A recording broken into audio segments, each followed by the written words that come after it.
Iran বলছে যদি challenge আসে তাহলে আমরা হরমুজ প্রণালী বন্ধ করে দেব।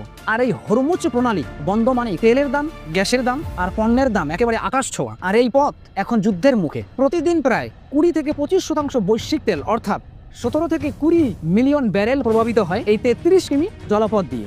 কিন্তু এই পথ হরমুজ প্রণালী যদি বন্ধ হয়ে যায় তাহলে অর্থনৈতিক ধাক্কা পাবে। এটি হলো পৃথিবীর মোস্ট ইম্পর্টেন্ট অয়েল ট্রানজিট চোক পয়েন্ট।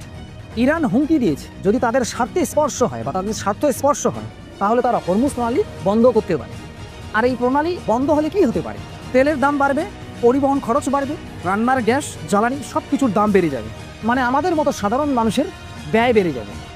ভারত যে তেল ব্যবহার করে তার 60% কিন্তু আসে এই পথ দিয়ে। তাই হরমুজ প্রণালীর সমস্যা মানে সরাসরি ভারতীয় অর্থনীতিতে প্রভাব পড়বে। তেলের কোম্পানি যেমন শেল বলেছে এখনই প্রভাব পড়তে শুরু করেছে। বিমার খরচ বাড়ছে, জাহাজের সংখ্যা কমছে। তাই হরমুজ প্রণালী মানচিত্রে একটি ছোট্ট জায়গা নয়, এটি পৃথিবীর জ্বালানির লাইফলাইন।